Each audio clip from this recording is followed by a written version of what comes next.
Tonight, hippies versus hard hats. Typically, Democratic union workers line up for Donald Trump. Yes, we're all unmasked. Will the modern-day hippies turn out for Joe Biden? Biggest threat in the world today! Our investigation into the secretive world of how Hamas influences the college protesters. Zionists don't deserve to live.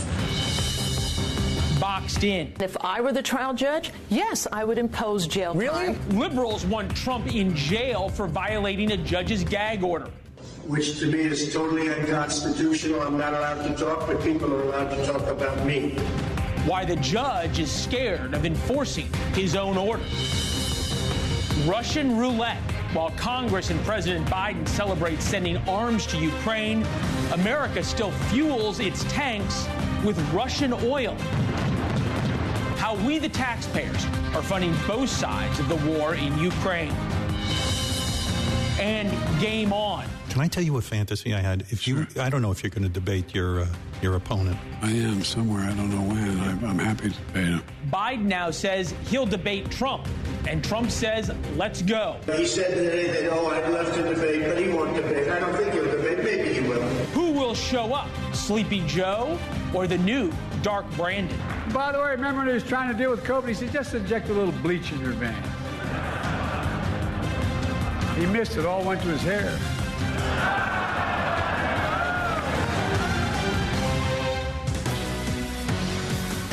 We start with breaking news on this Friday night. Anti-Israel protests and encampments have now spread to more than 50 college campuses across the country, literally in every corner, north to Portland, south to Los Angeles, through Houston, up to Chicago, Columbus, Ohio. Ohio State last night saw major clashes.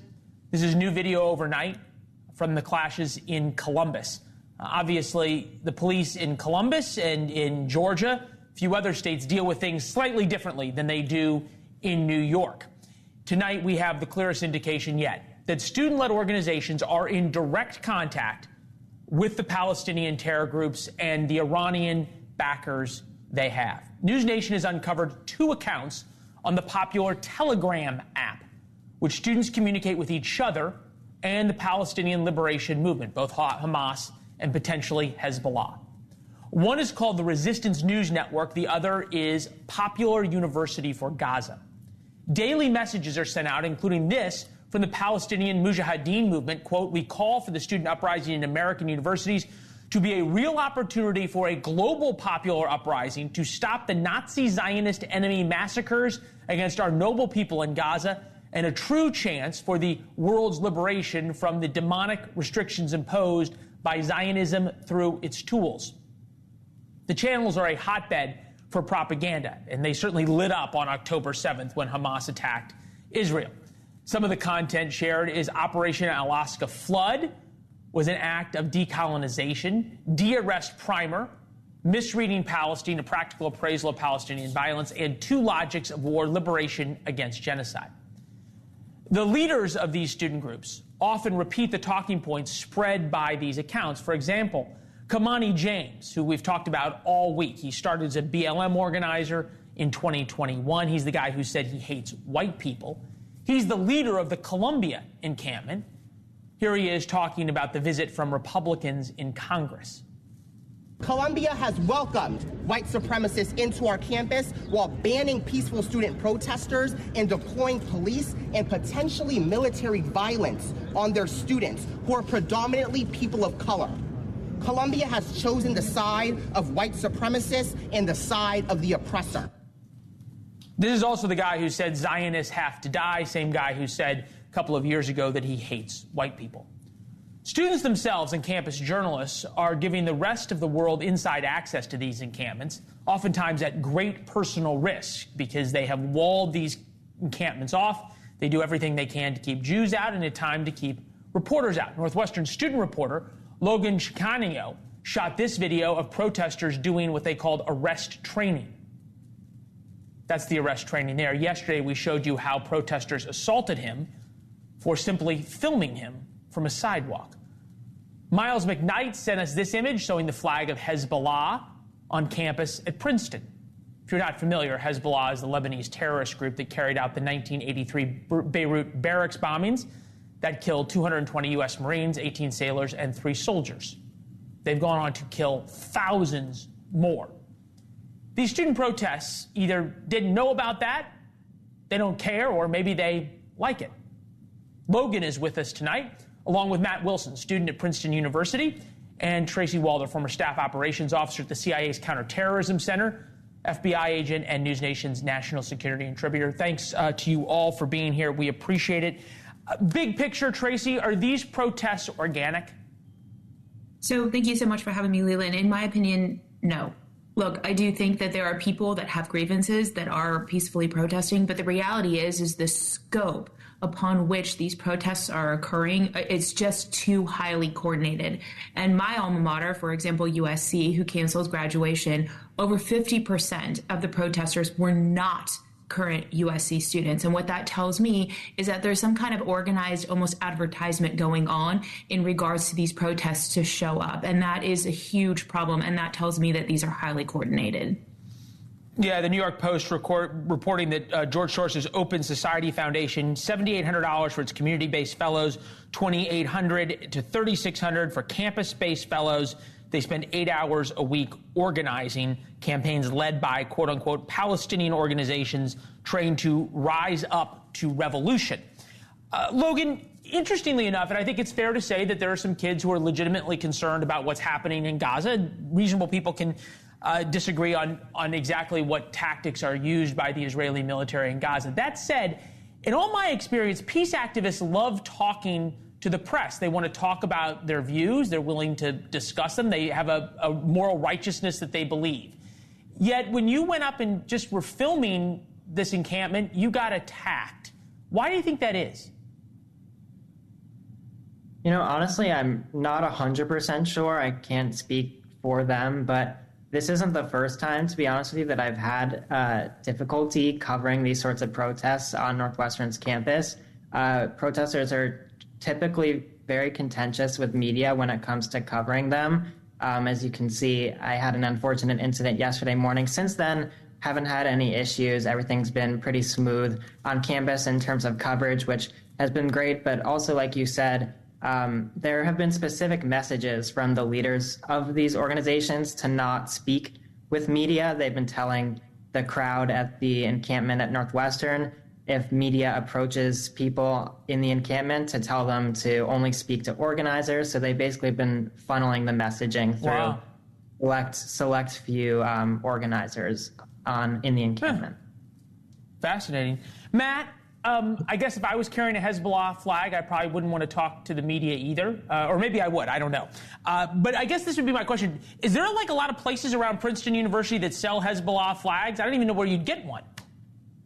Well, you have to deliberately seek it out, and that's the thing. These protesters say that their principal concern is for the suffering of Gazans, but this incident with the display of the Hezbollah flag at the Princeton encampment shows that there's a far more nefarious motivation behind these protests. There is a deeply rooted anti-Americanism and anti-Israel bias among these protesters. They are seeking the violent destruction of the state of Israel when they call for intifada, all while shamelessly trafficking in virulent anti-Semitism and Jew hatred. And you know, Leland, one of the organizations you identified in your open, the Popular University for Gaza, they've actually, at Princeton, named their encampment the Popular University for Gaza. That is a big banner that is being held above their protests. So, we also know that outside organizations assisting the protesters at Princeton. They've got media briefings from an organization called the Institute for Middle East Understanding. A board member from a group called Palestine Legal has been giving them aid. There are people walking around Princeton's campus in white hats that say Legal Observer, presumably from a third-party organization. So we know there are plenty of outside organizations involved in this. This is not an organic movement. They're getting tons of outside aid. Yeah, Tracy, there also that's coming through this, obviously, is a lot of information on how to deal with the police, how to deal with being tear gassed, DIY wipes for tear gas, 60% water, 30% raw sugar, 10% scentless baby shampoo, 0.5% powdered citric acid. which would have been helpful for me, at least when I was in the West Bank getting tear gassed. I didn't know that worked. Posts about protests and best practices: barricade the back, drag objects into the street behind marches. We don't police each other's actions or snitch. Pigs use intersections to split marches, get ahead of their lines, get free or get moving. Someone's arrested, free the comrade, or else get their name and birth date for jail support. In your experience with the FBI and the CIA, where are we between waving Hezbollah flags at Princeton and wearing a Hamas sweatshirt at Northwestern and actual violence? I don't think we are very far away, if you want me to be honest with you. And I'll be very frank in that I think law enforcement needs to be doing more. After I saw what Kamari James posted, and who's the leader of Columbia, and listened to what he had to say, and this was back in January, I am concerned that there was no investigation done. That is hate speech, and you cannot call for the destruction of a group of people. I have arrested people at the FBI for far less hate speech than that. And so I think this is deeply concerning when you're calling for the murder of a group of people, which is really what he did. You are inciting violence, period. Yeah. Great points all around. Tracy, thank you. Logan, you got a great future ahead of you in journalism. Keep up the good work. It's important what you're doing. And Matt, obviously, we appreciate your thoughts and insights into what's happening at Princeton there. We'll check back with you, sadly, in the next few days, next week as well, because this is not going anywhere. Thank you all. Former President Trump is attempting to tie these protests back to President Biden.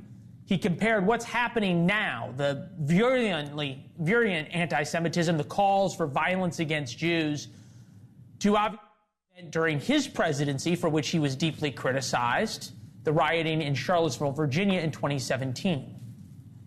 We're having protests all over. He was talking about Charlottesville. Charlottesville was a little peanut, and it was nothing compared, and the hate wasn't the kind of hate that you have here. This is tremendous hate. In between his court appearances, the president is making planned stops with blue-collar workers. He met with union construction workers this week and Latino convenience workers last week to raucous crowds. And we've seen this before, right? We've seen hippies versus hard hats. 1970, blue-collar workers clashed with anti-Vietnam War protesters in New York City. Then President Richard Nixon exploited the riot for his political gain. President Trump following the same MO. One of the union leaders Trump met with is Bobby Bartles, with us now, business manager of Steam Fitters Local 638. Bobby, thank you for being here. How did you guys go from being union Democrats to now USA chanting Donald Trump supporters? Well, good evening, Leland. Thank you for having me. Probably the last 4 years has the most to do with it, with illegal immigration, giving our tax dollars to illegal immigrants that are coming illegally over the border, gas prices, grocery prices, inflation in general, the push for EV vehicles, solar power. I mean, you name it. Crime, another big one is crime. And my members are very patriotic. We have a lot of military veterans. We have a VIP program, which is veterans in piping, that comes into our international. We have helmets to hard hats come in. It's just, they are pretty much disgusted. And my members are sending me a clear message at this point that they want change. I mean, and all of this is not me. This is not my opinion that I'm putting out, which a lot of people have thought it's my opinion. My opinion doesn't count. I'm the business manager, but I work for the members. The members get what they want with me. And just like a lot of leaders, they forget they work for their members. And I've said it before, just like the politicians that get elected forget they're working for the American citizens. Bobby, you think about, I think the data backs up what you're talking about, right? Biden donors are majority white-collar professors, psychologists, social workers. Trump's donations, largely construction workers, mechanics, entrepreneurs, truckers, and farmers. So what you're saying makes sense. The data plays it out. Am I right to make this comparison of hippies versus hard hats, that there is now this divide in America, working class and day laborers, pipe fitters, union workers, working class Americans versus an elite America at Columbia University 70 blocks up the street? Well, I think there's one difference. When the hippies in the 70s protested, they were protesting against a war that they didn't believe in. These protesters are protesting against America and looking for the death of a certain heritage. And I think that if hard hats ever went against these people that are protesting, I believe we'd clean it up in a quick minute. We'll leave it there. I think that puts a period on things. Bobby, thank you very much. We appreciate it. Prosecutors say Donald Trump has now broken. Yeah, thank you. The prosecutors say that Trump has broken his gag order 14 times in the hush money case. Yet the judge in the case refuses to enforce his own gag order. How Trump put the judge in a box. I have to be released of a gag order. They've taken away my constitutional rights to speak. President Biden says defeating Russia is the moral question of our time, yet he spends billions of our tax dollars to buy Russian oil. Is the joke on us?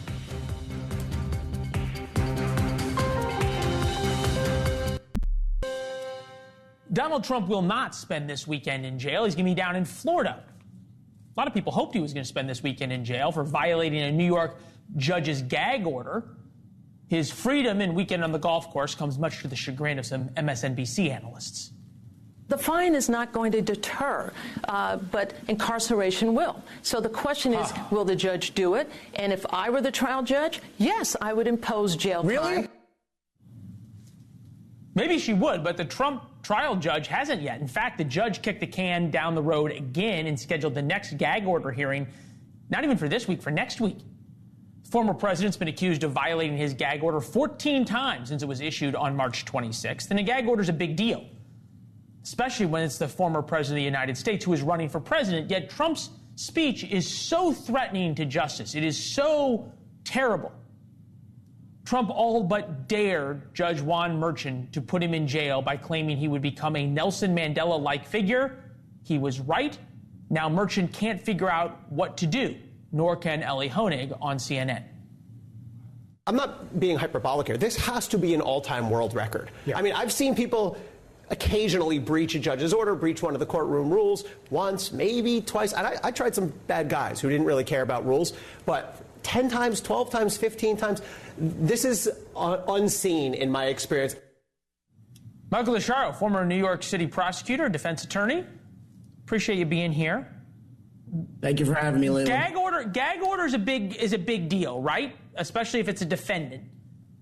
Absolutely. So why is the judge letting something that was so important continue to go on? There are two reasons. Of course, we all know this is the Republican candidate for the presidency of the United States that has 80 million votes in the last election. And number two, if Judge Merchan decides to put him in, it is going to cause a logistical nightmare for corrections and the Secret Service. And the judge has no idea whether the former president, will actually be protected. That is a risk that this judge simply cannot take. Plus, it'll prejudice him in front of the jury. So I see fines coming. I see admonitions from the judge. I see stern talk, but I do not see a state judge putting the presidential candidate for the United States in prison in New York City. He may end up on Rikers Island. We don't know where he'll be housed. And well, there was reports, right? There were reports that the Secret Service had meetings about what they would do. And look, Secret Service plans for all contingencies, but that they would do that. There's another component to this, right? And you sort of touched on the politics of it. But this judge is a known liberal sympathizer, activist, whatever you want to call him. His daughter's extraordinarily involved in Democratic politics. It's clear where this judge's politics are. You think that he knows Trump's right? That if he throws Trump in jail, it'll only help Donald Trump, and that's something he doesn't want to do? I don't think he wants to be known as the state judge who put the presidential candidate in jail. It's this is a very thoughtful judge. This is someone who fully understands history.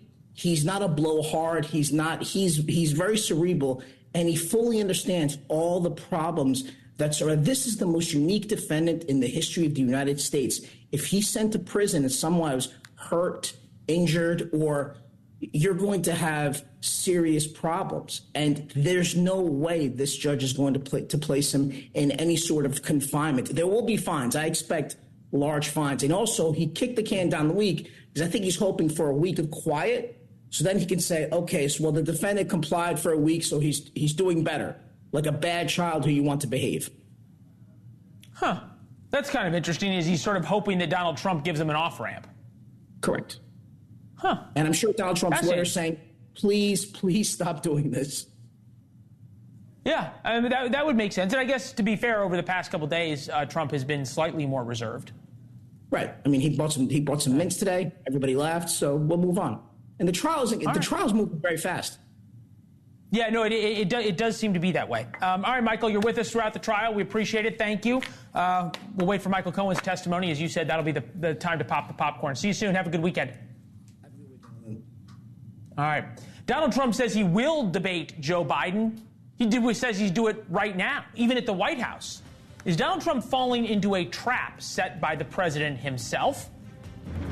And one online sportsbook has South Dakota Governor Kristi Noem as the favorite to become Trump's VP pick. That may not last through this evening. New comments about her dog named Cricket that, didn't go over well. No, Mama. There's no hope for him now, Travis. He's suffering. You know we've got to do it. I know, Mama. He was my dog. If Donald Trump had his way, or if you believe what he said today, he would debate Joe Biden right now. Here he is a few minutes after court today.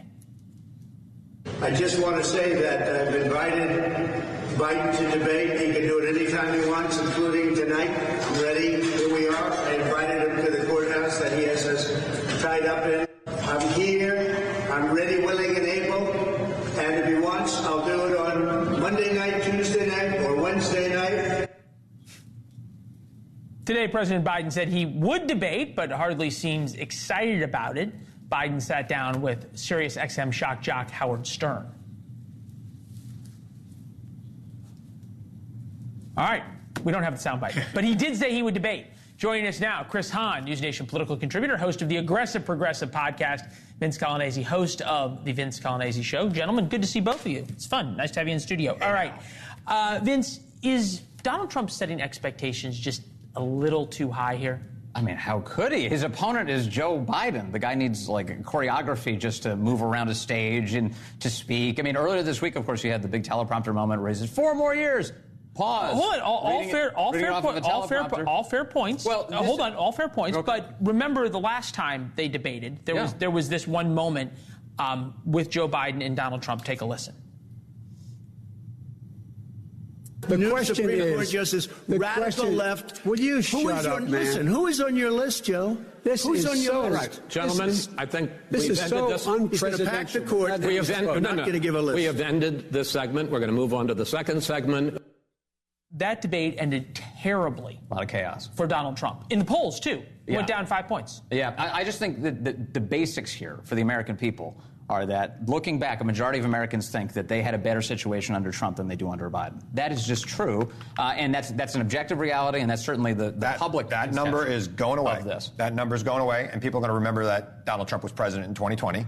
Yeah. And they keep raising the bar for Trump and lowering the bar for Biden. And Biden is willing to debate Trump. We've talked about this before. There's a commission that sets this up. If Trump really wants to be part of it, I'm waiting for his daughter-in-law to rejoin the commission on presidential debates. Right now, he's a bully in a schoolyard saying, fight me, fight me, fight me, and asking his friends to hold him back. And that's what's really happening here. He's afraid to debate Joe Biden. Because he can't talk about policy. Let's do a one-camera debate in a studio with a boring host, not Leland. Leland's too exciting to be moderating a debate. A real boring NPR NPR type or somebody from conservative NPR, whatever that is, and let's have a boring debate. One camera, one mic. I don't think. I mean, Trump's not faking his excitement to debate with Joe Biden. I do agree on the low expectations for Biden thing, though, because I think on the right, like, we kind of think that, like, he might not make it up the stairs to the dais, and then he gives a State of the Union address where he survives. Or then he goes on Howard Stern. Let me play the Howard Stern soundbite. Take a listen. I would stand there on stage with Trump, and I would repeat over and over again, excuse me, please find me 11,000 votes so that I can win the election. I would just repeat that over and over again. And then I'd say to the audience, what are we debating?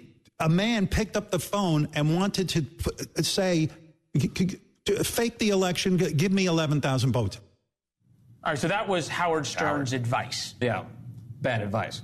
I mean, because the obvious retort to that is Joe Biden's trying to lock up his political opponent right now. Joe Biden has arrested him multiple times. Joe Biden and the people associated with Biden have led to over 90 different charges against this guy. But none of that is true. Joe Biden did not arrest him. Joe Biden is letting a legal process. Whose administration did? Look, the bottom line is the man did commit these crimes. Even he admitted. Well, and by the way, okay, to be fair, Kristi Noem, the governor of South Dakota, may have just admitted to a crime of animal cruelty in her new book that's going to come out.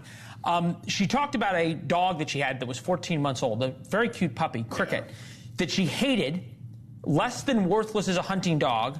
So at that moment that the dog was doing what, Kristi Noem didn't want the dog to do, I realized it had to put it down. It was not a pleasant job. She took it over to a gravel pit, shot it, and said it was not a pleasant job, but it had to be done. Vince, her odds, her betting odds, and her chance of the predicted odds of being VP have just crashed in the past 12 or so hours. This is my question, though. I don't get, but so you've done this thing where you shot a dog that was a perfectly healthy and kind dog because you didn't like the dog. Why on earth would you admit to it in your book? Yeah, usually opposition research is a little bit more challenging to correct than the candidate wrote it in her book. Yeah. Maybe she was just trying to get out ahead of it before somebody else found out about it. Look at me, I used a gun. Yeah. I killed a dog. Yeah. What is wrong with that woman? Look. Oh, she killed a goat, too. She admitted to killing a goat in the book, too. Well, at least you're going to eat the goat. I feel differently about the dog. But the dog, look, here's one of the reasons why I don't like Donald Trump. He does not have a dog, okay? Dogs are important to be a leader. How's Joe Biden's dog handling going? Hey, look, he's a German Shepherd, and you better steer clear of his master. He's just doing what his job is. He's not in charge of anything. He can't even run his dog. That is a cute dog, that commander. Now, you might be afraid of him, but he's a beautiful dog. Biting the Secret Service. No, really, could you end your chance of being vice president sooner than doing this? I think it's a bad thing. It's a bad thing. I totally agree. Mitt Romney, the dog on the top of the station wagon, and everybody was done with him, and now this? Yeah. Look, Obama admitted in his autobiography that he actually consumed dog as a boy. He ate dog. So I just think, stay away. Don't eat the dog. Don't shoot the dog. Don't put the dog on Have a dog, pet it, walk it, run with it. Amen. Love it. Look at this. What kind of debate is this? I totally agree. I love dogs. All right, so real quick, guys, since we have you guys, betting odds for vice president, and they've fluctuated a little bit now that Kristi Noem's dog incident has come out. But this is Veep Stakes weekend, right? Donald Trump is out of New York, down to Palm Beach to do some interviews. We're going to mark the tape here because I like this panel. Do we have any places you'd like to place your bets here? There is nothing that is discussed more that matters less than who the VP candidate's going to be. Right? My bet is it's going to be somebody from a swing state and nobody on that list. And it's definitely not going to be Kristi Noem, even before the dog. You had Doug Burgum on your show, right? I had Doug Burgum. I'd be totally shocked. But I guess Doug Burgum, he's kind of, I don't know. I hate to say this, Doug, but he's kind of just like a forgettable vanilla kind of guy. So was Mike Pence. Maybe that's what Trump's So was Mike for. Pence. It could be. Doug Burgum is also kind of normal, right? He's like kind of normal. Like he made his money, he did his thing. Nobody was offended by him. Yeah. I mean, look, here's the reality. I talked to Trump about this. I asked him, just like everybody else does, like, hey, what are the VP odds here? And he's just not interested in doing this with any speed because his view is kind of what you're saying. He doesn't think it matters. He wants this is his race. He's going to take it out as long as possible. He's not worried about rushing to that answer. Except Mike Pence is the guy who won him Christian evangelicals in 2016. I don't think that's true. Maybe. I think you can make a case that he contributed, but here's the reason Trump wins with Christian evangelicals. It's not Bible reading. It's about defending definitely not Bible reading. It's about defending religious liberty. They're not looking for a pastor. They're looking for a bodyguard for the church. And nobody read the Bible. Vote for him. Thank you. Thank you. See you. President Biden may think he is ready to debate or do push-up contest. He once challenged a voter in Iowa to that. His staff thinks otherwise. Our friend Alex Thompson over at Axios wrote that Biden has changed his walking routine to Marine One and now has his staff walking alongside him on his trips to and from Marine One. Biden's age is an increasing liability for his voters, but they deny him the trappings of the presidency, the many stumbles Biden has had. So he's trying to walk up and down the steps for Air Force One. The big steps, now he is taking the mini stairs when he travels. With that body language expert, analyst who trained alongside the FBI, the Secret Service, the military, Scott Rouse, is with us now. Scott, I'm interested in this because we have a side-by-side of President Biden walking alone on his trips to and from Marine One, and now the trips walking with his aides, which is something I've never seen a president doing in all the time I've covered politics. Is there a change in the body language of Joe Biden, or is it that they're just trying to hide what the body language is? As you get older, things get a little bit stiffer and he gets tougher to move. And obviously he's having some problems because he's getting a little clunky in his movements.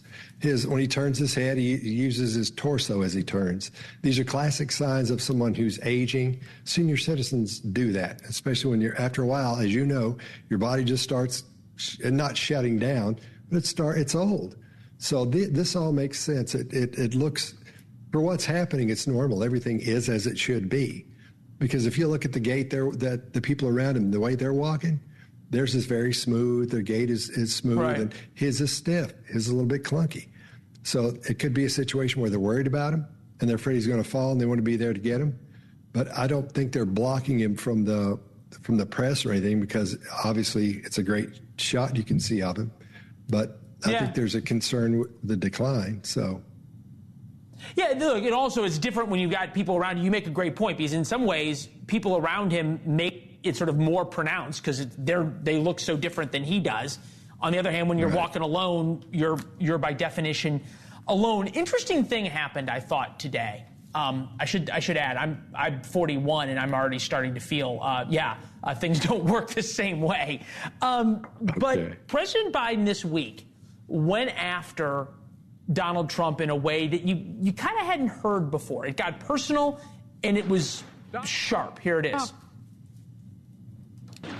Donald Trump still thinks windmills cause cancer.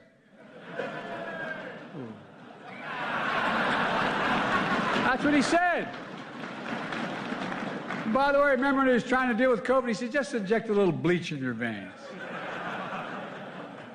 He missed it, all went to his hair. Thoughts? Well, again, they're both running for the same office, so they're going to be fighting. In other words, they're going to be fussing and pushing back and forth. So he's just starting some stuff with them, which is normal. Everybody does that. You see it at fights in boxing and MMA. You'll see them doing the same thing. Usually they have a hype man back there going, yeah. I don't think he has any of that. But that seems normal for somebody who's gearing up for a fight, especially when it comes to an election. So that's actually not surprising. President Trump does the same thing. So they're just volleying it back and forth. That's all right. It looks normal. Yeah, look, I thought the way Biden delivered that was pretty good. His comedic timing, especially when it's on prompter, is not always that good. It was pretty good there. Here is Donald Trump after court today, and I wanted to get your thoughts because this is about this whole idea about when they're going to debate. I'm interested when you watch this. How confident does Donald Trump seem? Because his hand gestures are very different than we normally see Donald Trump as. Take a listen. Right. I just want to say that I've invited Biden to debate. He can do it anytime he wants, including tonight. I'm ready. Here we are. I invited him to the courthouse that he has us tied up in. I'm here. I'm ready, willing, and able. And if he wants, I'll do it on Monday night, Tuesday night, or Wednesday night. We'll be in Michigan. Thoughts?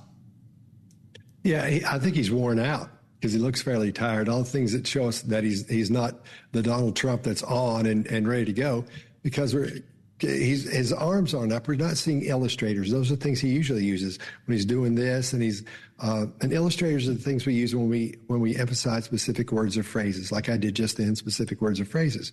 We're not seeing much of that at all. He does pop up on a couple of words, and those like I'm ready Monday night or tonight, whatever when he's talking about that, because he's showing that he's ready. He's trying to be like Biden just was. We're seeing him try to be his tough guy. Put that on. But I think he's fairly tired in this. He's probably worn out from all that's been going on with him lately. Yeah, long week, Friday night, and he's got a long weekend ahead. All right, Scott, thank you very much. We appreciate it. We'll see you soon. We're going to spend more as American tax dollars. We will spend more as taxpayers helping Ukraine this year than we do on the United States Marine Corps, all to save democracy in Ukraine. So why is our tax dollars also funding the Russians? We're going to follow the money to show you how you are paying, literally, for both sides of the war in Ukraine. Aid Congress and the administration just approved, but a new report shows that we, the American taxpayers, are really funding both sides of this war. Air and Space reports the Department of Defense still has no plan to stop using Russian gas in Europe. So we are still buying Russian gas for our troops, for our tanks, and for our aircraft. Everything in Europe uses Russian oil to the tune of about $1 billion a year. $1 billion of your taxpayer money going right into the hands of Vladimir Putin to fund his war in Ukraine, and that's not all. From January to September 2023, the U.S. imported 30 million barrels of fuel from refineries running on Russian oil. Congressman Buddy Carter of Georgia, member of the House Energy, Commerce, and Budget Committees, with us now. Congressman, it is good to see you. Is it really that simple that we're now funding both sides, both Vladimir Putin and obviously the Ukrainians?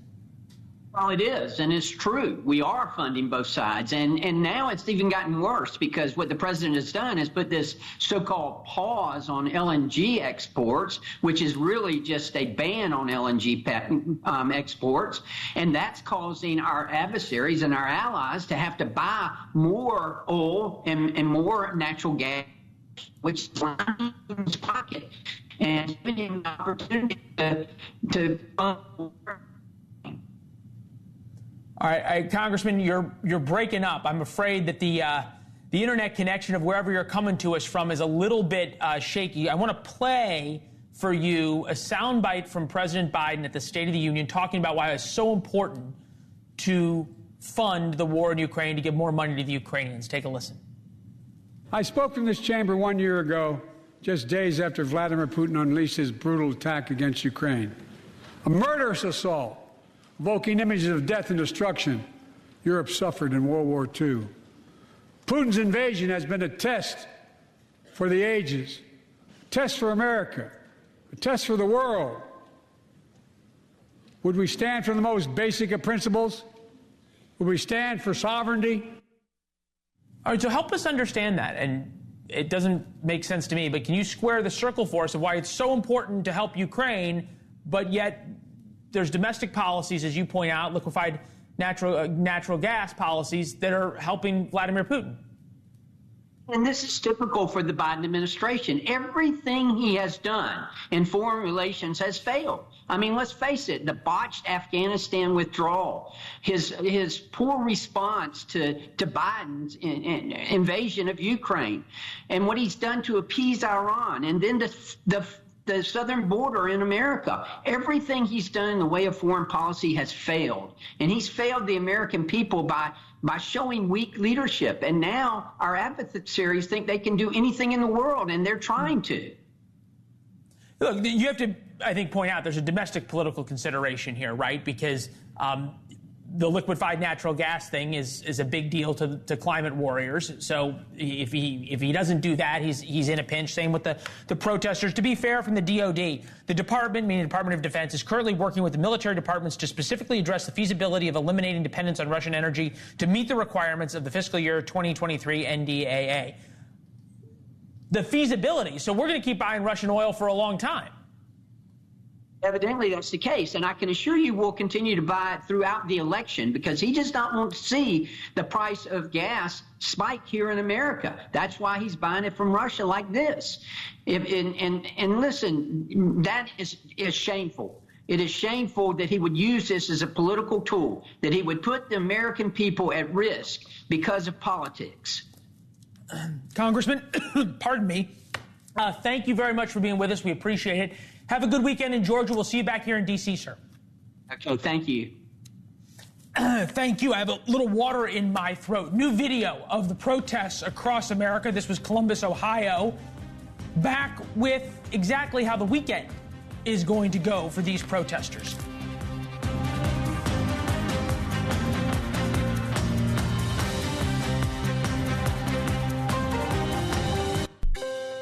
Welcome back. Some of your thoughts to close out the week. Martha wrote to War Notes yesterday. Thank you for this excellent edition of War Notes.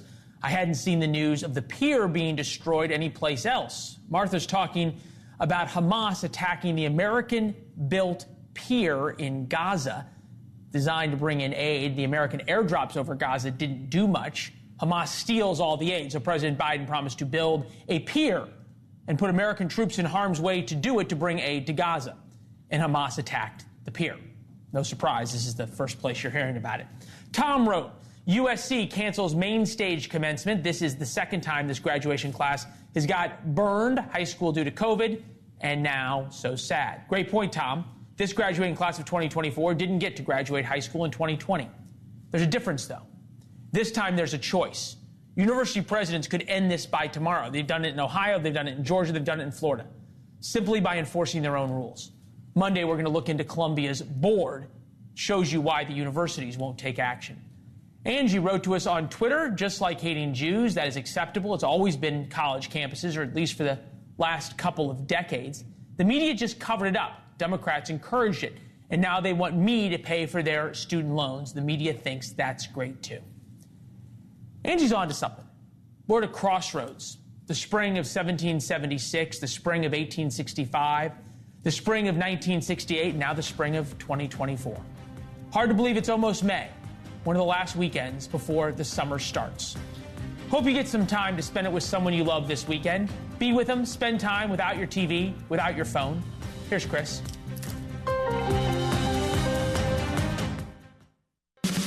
Tonight, Chris Cuomo. How many of you had to get over the kind of hurdle of explaining to the people in your life that I don't need college to be a success?